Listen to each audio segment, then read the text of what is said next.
Your fiancé puts something in your son's food. The yell cuts through the fancy private eating room like a loud bang. 6-year-old Min Jun-soo slips off his chair, his little body shaking hard as fancy glasses break on the clean white tablecloth. His eyes roll back, his lips turn blue. Time freezes. Korean Mafia Boss James-soo falls to his knees, his hands that have broken bones, hands that have ended lives, now shaking as they pick up his shaking son. His voice breaking as he yells Minjin's name over and over. No answer around them. The world breaks apart. Bodyguards stop halfway, hands quickly going for hidden guns. Someone gasps, someone steps back, scared, and there she stands, Joanna in her sparkly champagne dress, face pale but chin up, thinking even in this moment of getting caught. Her hands shake, not from surprise but from something worse. The shake of someone whose sneaky plan is falling apart right now. But every eye in the room looks at her. Erica Matthews, the black American waitress in her plain uniform, hands still pointing, body shaking hard. She knows what she's just done. In Seoul's underground, you don't blame a mafia boss's woman and live to see morning. James-soo slowly looks up from his dying son. His eyes, killer's eyes that have sent men to their graves, with a look lock onto Erica. At that moment, she signed her own death paper, unless she's telling the truth. In that frozen second, power, love, betrayal, and a child's life hang by a single breath. Before we jump into the story, tell us in the comments where you're watching from and what time it is there. Have you ever seen someone speak truth to power, knowing it could cost them everything? And don't forget to subscribe. We share strong stories of courage, fixing mistakes, and choices that change everything. Before the scream, before the hospital lights, before fear cut deep lines into the face of Seoul's most dangerous man, James-soo had a life that most people only saw from far away, and that far away was on purpose. By 38, James-soo was the kind of man whose name alone made rooms move, not because of being famous, because of fear. He controlled Seoul's underground empire with smart planning. Gambling spots hidden under fancy hotels, protection scams mixed into real businesses, smuggling jobs that moved everything the law said shouldn't be there.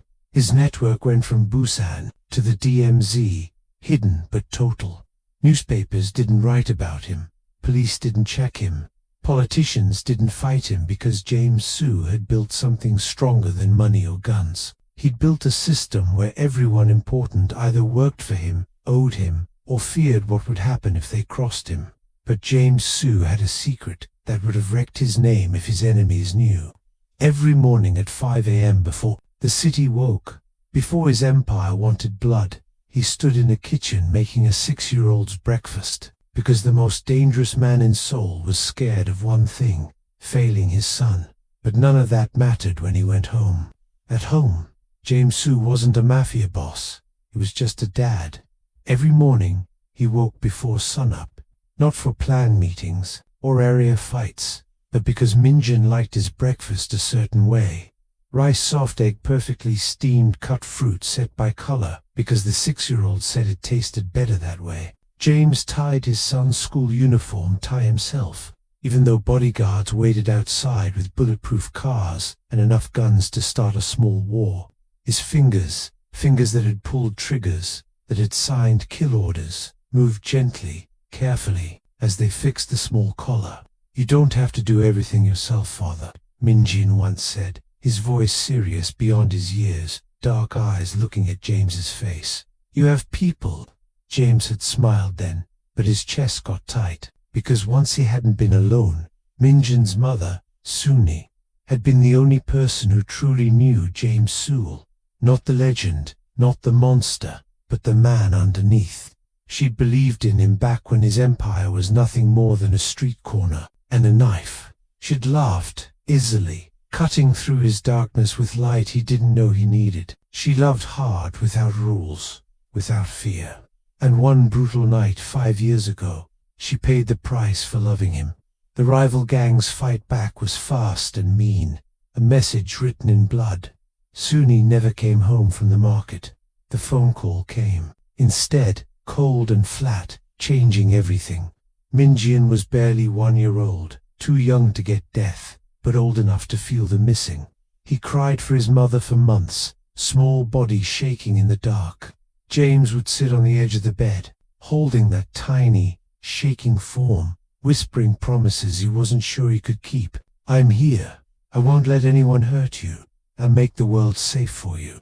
From that moment on, James put everything into his son. Love, protection, control, maybe too much of all three. He put armed bodyguards around Minjun, dressed as drivers and teachers.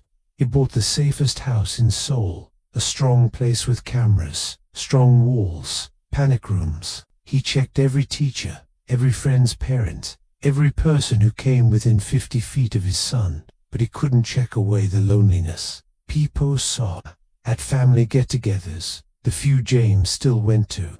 Whispers followed him like shadows. A man like James Sewell shouldn't raise a child alone. The boy needs a mother figure. Minjin needs softness. He's growing up around guns and fear. Even Elder Kang, one of James's senior advisors, spoke carefully one evening over tea. "Boss," he said, his old face serious, "loneliness is a cage that locks from the inside. The boy feels it even if you don't." James said nothing. He stared at his hands that had built an empire but couldn't hold back sadness. He wasn't against love. He just didn't trust it anymore. Love had gotten Suni killed. Love had made him open. And in his world, being open was death. That was when Joanna entered his life. They met at Club Asia, one of those fancy places where Seoul's rich folks played at being dangerous and the dangerous played at being rich. James went because he had to. A meeting with a supplier who liked champagne more than officers. Joanna came right up to him. That alone should have been a warning. Most people stayed away from James Sue. They waited to be called, scared to act big. But Joanna walked straight to him, champagne glass in hand, wearing confidence like armor. She was stunning, dressed fancy, hair in perfect waves, moves planned for best effect. But it was her eyes that got James's notice. They didn't look away when she saw him. No fear, no waiting. "You're James Sue," she said, not a question. "And you're either very brave or very foolish," he replied. She smiled. Maybe both. They talked. She was smart without trying to show it, fancy without being stuck up. She asked about his real businesses, carefully staying away from his bad ones. She laughed at the right times. She listened more than she talked. And when James mentioned Minjin, just quick, testing her, her whole face got soft. "I adore children," she said gently, and something in her voice sounded real. "They're honest. They don't pretend to be what they're not." James noticed that she didn't ask about his money first, didn't ask about his power, didn't try for spot or favor, or so he thought. Their relationship grew slow. Dinners at quiet spots. Talks that went past midnight. Joanna never pushed to see Minjin. She waited patient, like she got that a dad without a wife guards his kid like gold. That waiting impressed James. In his world, everyone wanted something. Now Joanna seemed ready to earn her spot. The first time Minjin met her, James watched like a man checking bombs. Joanna knelt to Minjin's height, her pricey dress on the floor, her smile warm. "Your father talks about you all the time," she said softly. "He's very proud of you." Minjin looked at her face for a long moment. Too long, really, with that serious look kids have when they're trying to figure out old stuff. "You smell nice," he said finally, honest like only kids can be. Joanna laughed, happy. James relaxed for a bit. Joanna started spending more time at the strong place James called home.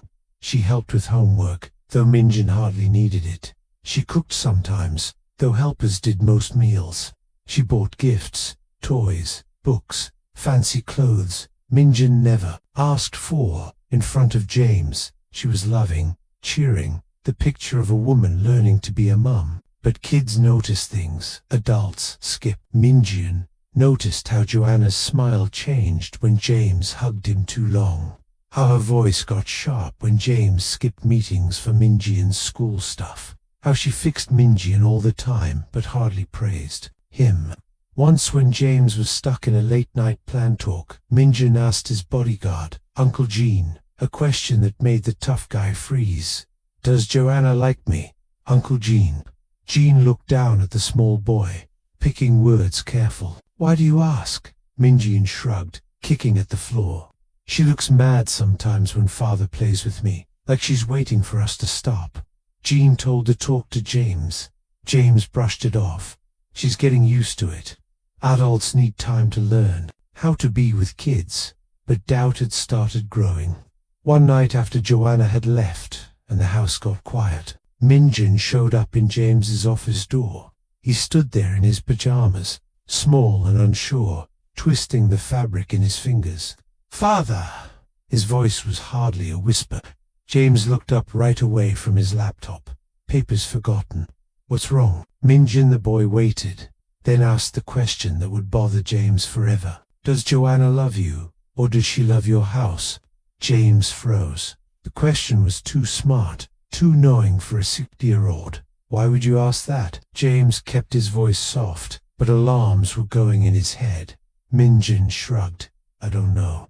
She looks at the house a lot at your things, at you." James forced a smile, brushed his son's dark hair back from his forehead. "She's just getting comfy here. This is new for her, too."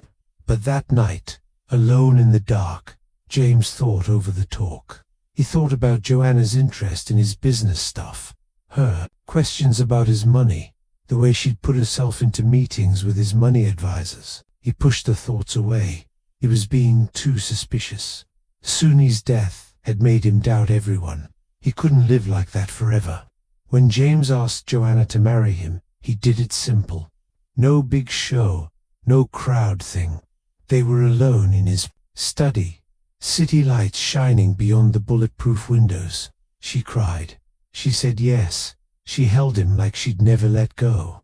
When Minjin heard the news, he clapped nicely, his small hands coming together in quiet beat. James saw the smile didn't quite get to his son's eyes, but he told himself he was getting used to, not a warning. That night Minjin lay in bed, hugging his pillow tighter than usual, staring at the ceiling. He didn't cry, he just held on. James didn't see that. He was too busy believing he had finally fixed what was broken. He didn't know that jealousy, once started in dark, grows quiet, patient, and sometimes it grows toward the most innocent heart in the room. If James Sue had learned anything from building his empire, it was that the worst threats don't come loud with fights. They come quiet, smiling, asking to be trusted. He'd lived through killers, rival gangs, police checks, and leader betrayals. He'd built a group so strong that soul itself bent to fit it. But he'd forgotten the most dangerous enemy of all, the one you let in, the one you refused to see clear because seeing means saying you were wrong. And in the world James Sue had built where saying weakness meant death, that was the one thing he couldn't afford to do. Until the night when quiet became impossible. Until the night when a foreign waitress risked everything to yell a truth that would either save a life or cost her own. Until the night when James Sue learned that real power isn't keeping your empire safe. It's keeping the one person who makes you human. James Sue didn't start as a king. He started as a ghost, an orphan teen sleeping in subway tunnels, stealing food, learning early that Seoul's streets had one rule. The strong eat, the weak vanish. By 15, he was doing jobs for local gangs.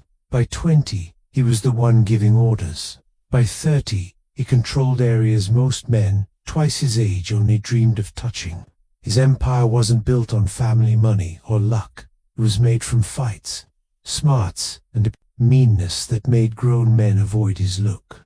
Gambling ops hidden under fancy hotels. Protection scams mixed smooth into real businesses.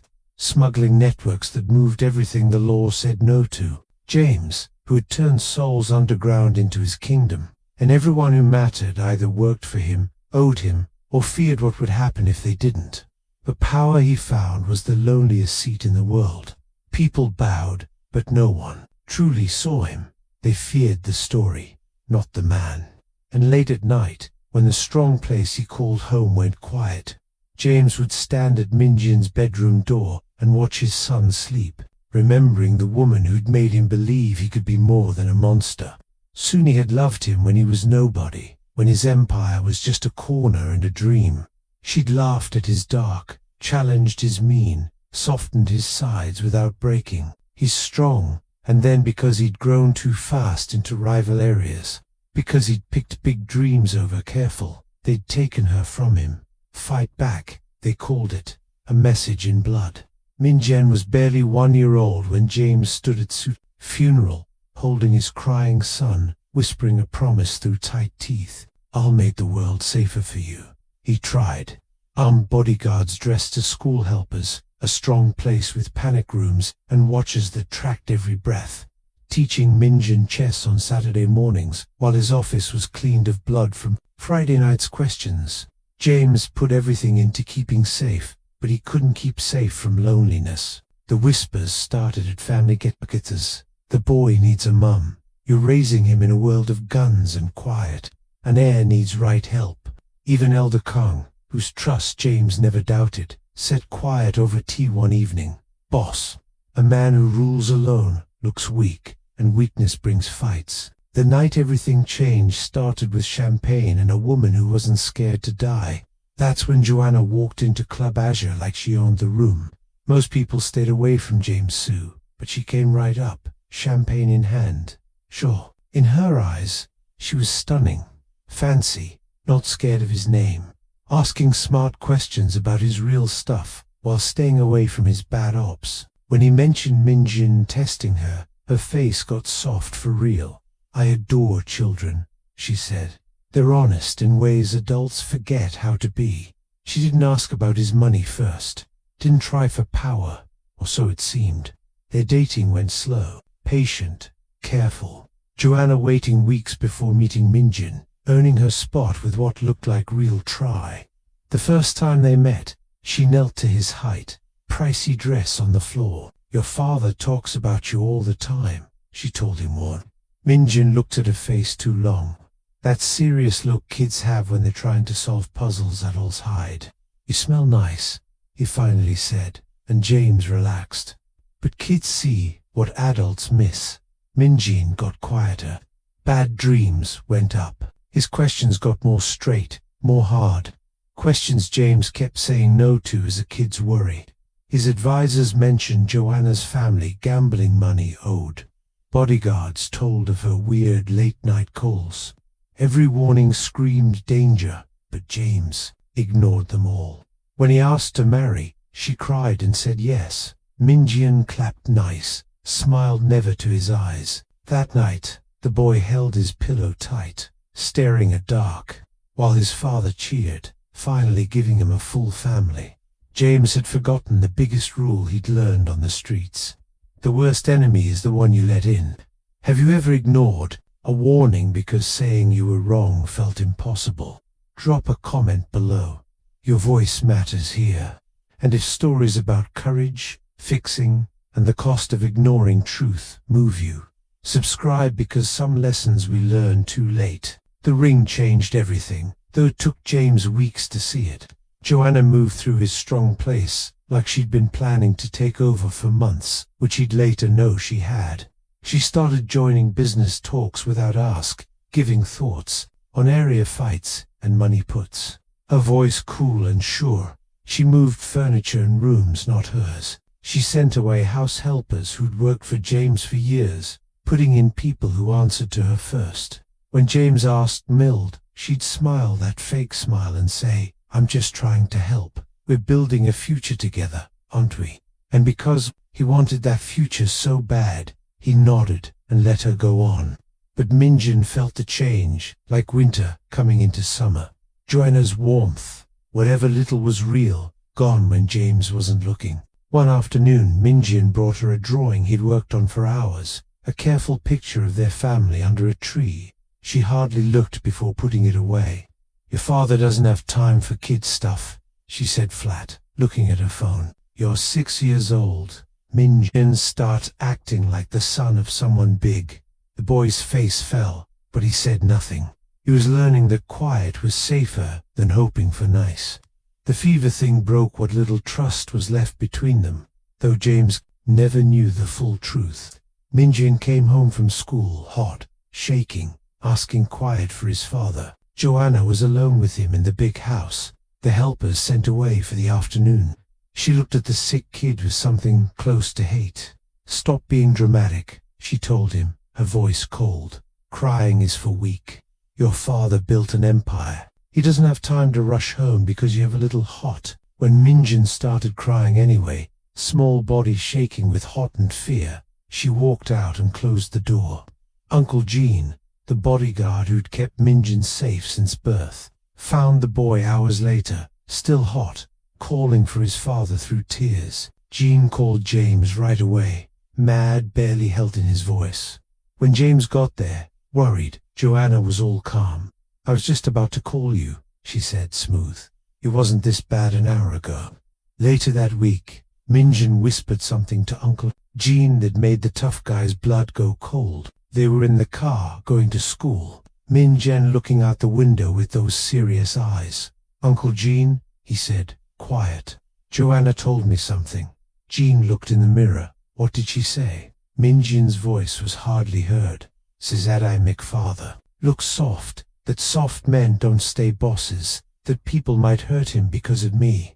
Gene's hands tight on the wheel. He told her to talk to James that evening, word for word. James listened, jaw tight, but then shook his head.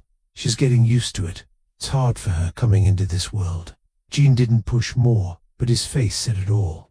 You're making a mistake. Bossa Elder Kong was less soft. He got James after a group meeting, his old face serious with warning. Joanna's family owes $3 million to our rivals, he said straight. Gambling money owed, bad guys circling. She needs your safe more than she loves your son. James felt mad hot. You're questioning my pick. Kang stood firm. I'm questioning hers. Needy people do needy things. Her family's need makes her dangerous. But James sent it away. Trusted Joanna over gut. He told himself they were all too suspicious. Unable to take that, he deserved happy after Suni's death. The break came quiet as these things do. James picked Min-jin's school show over a business dinner. Joanna sat with her big connections. She smiled through the school thing, clapped Min-jin's short part, but in the car home, her mask broke. If you loved me, she said cold, you wouldn't let a child control our future. Every time you pick him, you're picking to keep me second. James's answer was quick. He's my son. He'll never be second. Joanna's face went empty, and in that empty, James should have seen the truth. But by the time they got home, she'd got back all warm and sorry, and he told himself the moment passed. He hadn't. That night, alone in the guest room she'd took as her safe spot, Joanna looked at her phone. Another call from the bad guys. Another threat. The numbers were impossible now. Growing money, fines, promises of hurt. She could marry James, get his money, but there'd always be the boy, the special Min-jin, who held his father's heart in his small hands. She tried waiting, tried tricks, tried getting between them. Nothing worked. James would always pick his son. Her phone buzzed again. Another ask for pay. Joanna's face got hard as the plan formed cold and clear. He'll always pick the boy, she whispered to the dark, unless there is no boy to pick. 3 days later, she said the family party dinner, her voice bright with fake warmth. We should celebrate, right? The three of us show soul, we're a family. She said Min-jin must come, that it would be good for him to see his father happy. She picked the spot herself, fancy and private. Min-jin felt bad in his stomach when he heard, but he said nothing. He'd learned that speaking up only made things worse. Have you ever watched someone ignore every warning because saying they were wrong felt impossible? Tell us in the comments if you've been that person, or if you've been Min-jin, the one whose voice nobody heard. And if this story is grabbing you, subscribe now, because what happens next will show you exactly how much one ignored voice can cost. The spot was the kind of place where quiet cost more than noise. Private eating rooms with doors thick to eat, secrets, fancy lights throwing soft gold on white cloth that never saw a spot, stone floors shiny like mirrors, everything clean, pretty, pricey. The perfect place for people who needed the world to think they were nice. Erica Matthews moved through the space like a ghost, which was exactly what 18 months in Seoul had taught her to be. Foreign, black, female, working service in a city where power spoke Korean and wore pricey suits. She'd learned early that living meant staying hidden, keeping her head down, sending money home to her sick mom in Chicago, and never ever getting notice. But when James Su's group came, hidden became impossible. Erica felt the change right away. The way other workers got stiff, the boss's deep bowing, the sudden tide that rolled through the spot like power before a storm. She watched the bodyguards come first, checking the room with eyes that had seen fights and would make more if needed. Then came the man himself. James Su didn't look like movie monsters. He looked like Win. Sharp suit, sure walk, handsome in that dangerous way that made people step aside without knowing why. The small boy holding his hand looked weak next to him, dark eyes too serious for 6 years old. And the woman in the sparkly champagne dress came in last, beautiful and all put together. Every bit planned for biggest hit. Erica got it right away. This man owned this room, maybe this whole city. The meal was asked for with quiet, fast, Minjin's fave dishes. Joanna said warm, smiling at the boy who didn't smile back much. Erica brought water, bread, starters, her moves practiced and not in the way. She'd got good at being there without being seen. Hands steady, face plain, ears ready to catch, asks before said. But she saw things, too. The way Minjin sat stiff, in his chair, the way Joanna's warm seemed like acting, the way James' focus split between his phone and his son, missing the tight between them. When James stepped away to take a call, hand over his other ear, voice low and bossy, Erica was filling wine glasses at the side table, and that's when she saw it. Joanna's hand went to her small fancy bag on the chair next to her. Quick, practiced, hardly seen. Her fingers came out, holding something tiny. A bottle clear glass catching the light for just a bit. Erica's breath stopped. Time slowed. Joanna's hand went over Minjin's plate. The plate Erica had just put down. Steam still up. From set food. A small move. Almost nothing. Powder, fine as dust, falling like snow over rice and veggies. And the bottle gone back into the bag. Joanna's face calm, her hand going for her wine glass like nothing happened. Erica's heart hit hard. She stood frozen, fancy picture shaking. In her hands, her mind yelled different ways. You didn't see that. You couldn't have. Foreign black woman blaming Korean Mafia Boss's fiancée poisoning his son. They'll kill you. They'll make you gone.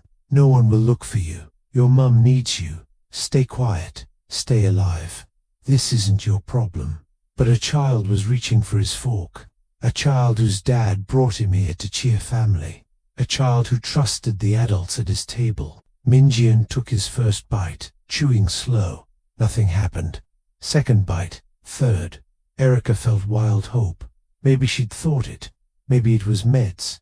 Maybe she was wrong. Then Minjin's face changed. His fork hit the plate. His small hand pushed his stomach mix-up on his face. "Father," he whispered. But James was still on the phone, back turned. Minjin's breathing got fast, shallow and scared. His face went white, then grey. He tried to stand, but his legs gave. "Father," this time louder, needy. James turned fast, phone forgotten. That's when Minjin started shaking, his small body bending hard like shocked.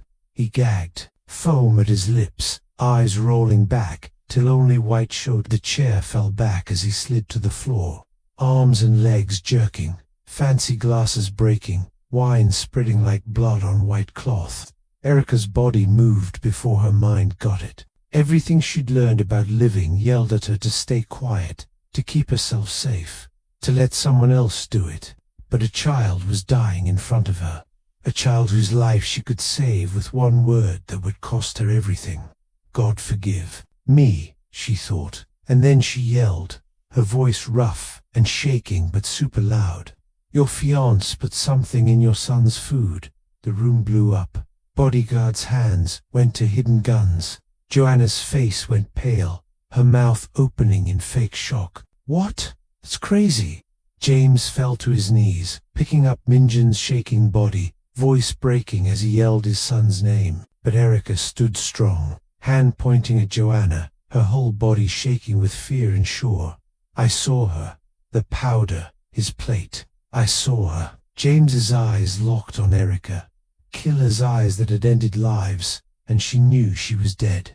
But then Min shook again, foam turning pink, and James yelled, "Ambulance now!" Mess came as bodyguards around Erica, one saying, "Low, boss, should we?" But James was already carrying his dying son to the door, whispering needy, "Don't leave me, Minjin. You're all I have." Have you ever stayed quiet when speaking up could have saved someone? Have you ever been the person who needed someone, anyone, to be brave enough to tell the truth?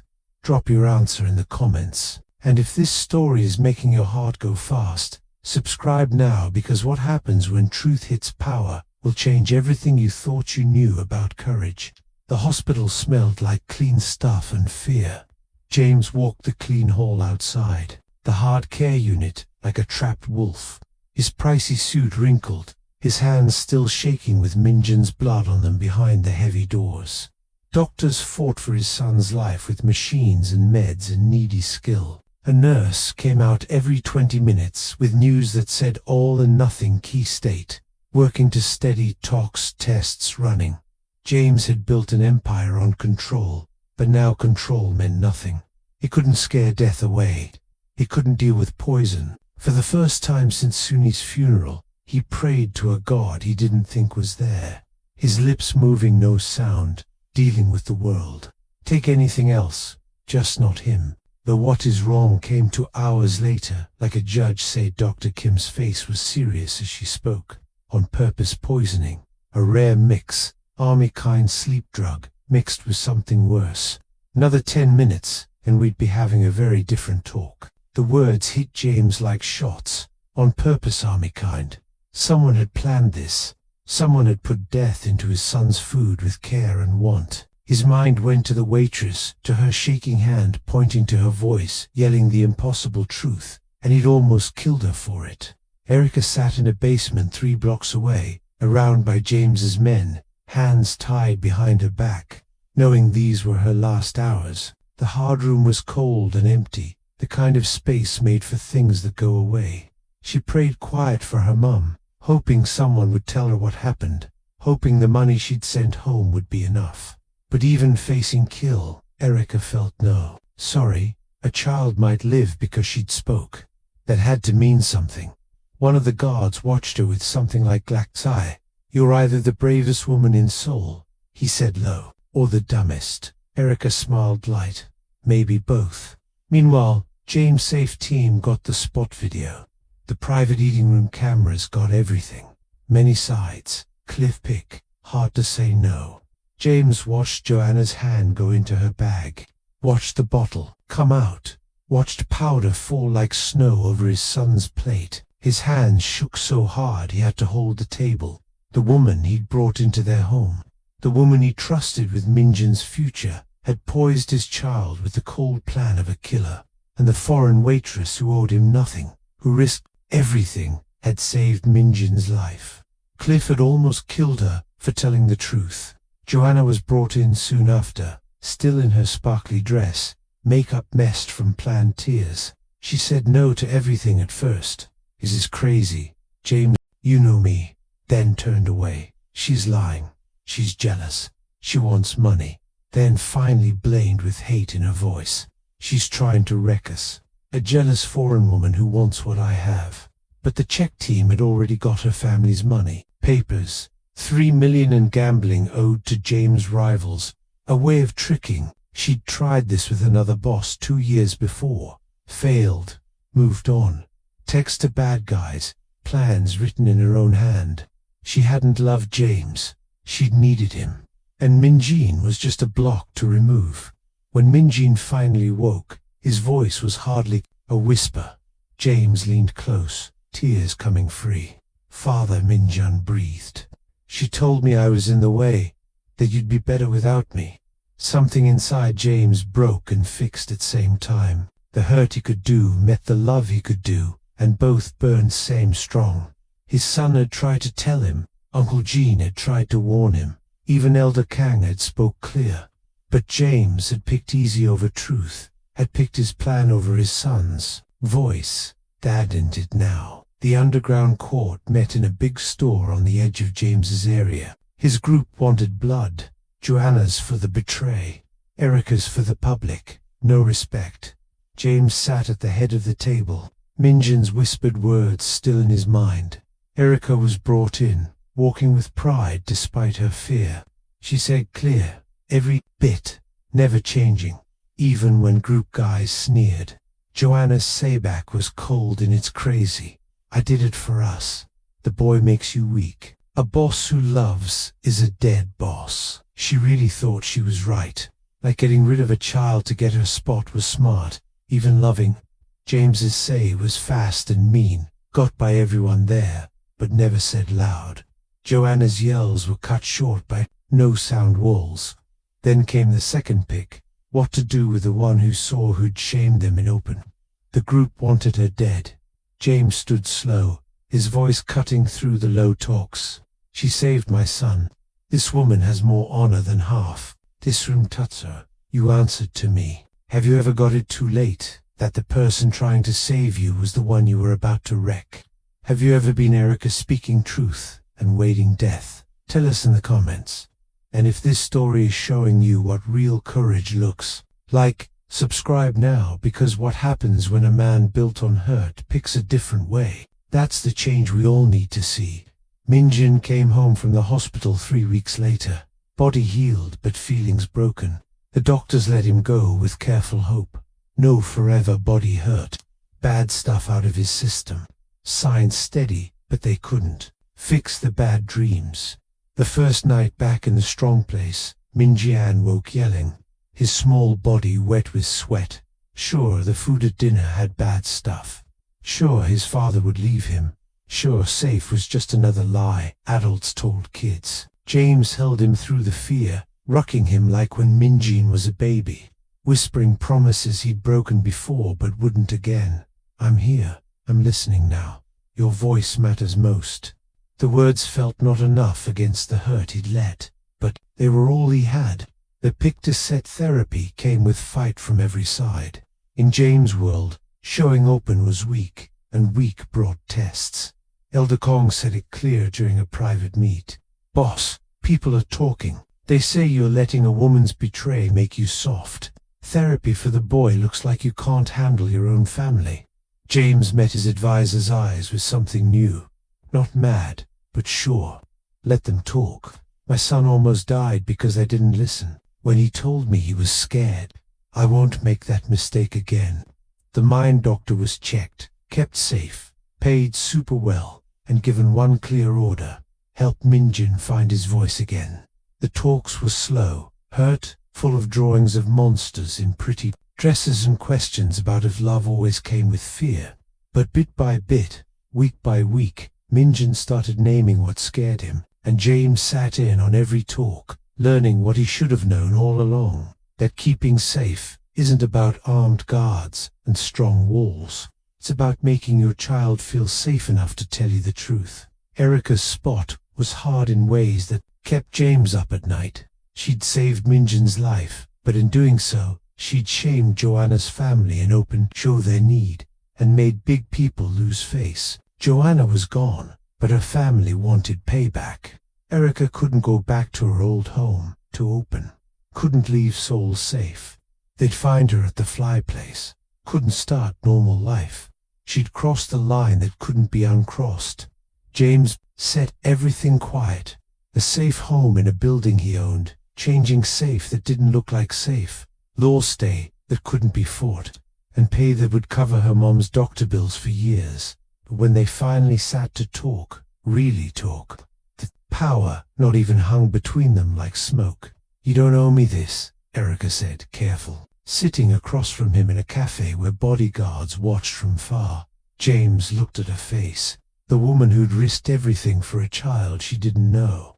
"I owe you everything," he said, honest. "And I hate that this owe is there because it's not one you can ever pay back or I can ever end." Erica nodded slow. "I didn't do it for payback. I did it because staying quiet felt like dying." Something in her words hit James deep. That's what my son was doing, dying quiet, and I was too proud to hear it. He sat in hard honest, to people who'd crossed hard lines, who were speaking truth to power. Him getting his power had almost wrecked what mattered most. No love grew between them. The naughty thing was too big, the how, too broken. But respect grew, and sometimes respect is the more honest base. The question Minjian asked 2 months later cut deeper than any knife James had ever faced. They were sitting in Minjian's room, sun coming through bulletproof windows, when the boy looked up from his drawing and asked quiet, "Father, why did you believe her instead of me?" James felt his throat close. He could have turned away, could have made reasons, could have kept his ego. Instead he knelt before his son and spoke the truth. "Because I was wrong. Because I wanted something so bad that I stopped listening to the person who mattered most. Your voice should have been the loudest one in my life, and I made it the quietest. I'm sorry, Minjian. That will never happen again." The boy looked at his father's face for a long moment, then nodded serious, taking the sorry he deserved years before. Cliff's James change went through his group like a shake. He said at a group meet that he was changing things, stepping back from street hurt, making space from the bloodiest jobs. "The boy comes first," he said, simple, and the shock on his advisors' faces told him everything about how far he'd gone wrong. His men doubted his strong, rivals tested his sure. When his send was hit by a fighting family, James' tough guys wanted quick, mean payback. But Minjin was in the next room doing homework, and when he came asking, "Father, will people die because of what happened?" James looked at his son, then at his men, and picked different. "We talk deal," he said. "Hurt is the easy answer. I'm done with easy." Elder Kong pulled him aside later, voice heavy with worry. "Boss, they're saying you're becoming soft." James smiled, light. "No, I'm becoming a father." Erica found her own change, kept safe, but with goal. She started teaching other foreign workers in Seoul about their rights, about safe, about speaking up when quiet felt safer. She worked with help groups, shared her story careful, became a voice for the no voice. When James learned about it, he gave money, not give away. He said, "Clear invest, what you're building matters." Together, they made something not expected. A base keeping safe kids in bad families, giving mind help, giving out ways for those who wanted different lives. Minjian's drawing became the sign. Stick people holding hands under the word safe place for all kids. The real test came on a normal Tuesday. James was set for a key meet-about area grow when Minjian showed in the door, soccer ball in hand, asking shy, "Father, can we play?" James's phone was already ringing, urgent, big, the kind of call that moved millions. He looked at the phone, then at his son's hopeful face, and made the choice that mattered. "They can wait," he said, turning off the call. "You can't." That evening, as sundown painted Seoul in gold shadow, James watched Minjin sleep peaceful. No bad dreams tonight, breathing steady and sure. He whispered into the dark a promise that felt like prey. "I'll build you a world where power keeps safe, not wrecks. Where listening matters more than bossing. Where your voice is the one I hear first." Have you ever ignored someone's truth because saying they were right meant saying you were wrong? Have you ever been the voice nobody listened to until it was almost too late? Tell us in the comments your story matters here. And if this journey showed you that fixing isn't about wiping the past, but picking different every single day. Subscribe now, because the most strong changes don't come from strong. They come from finally learning to.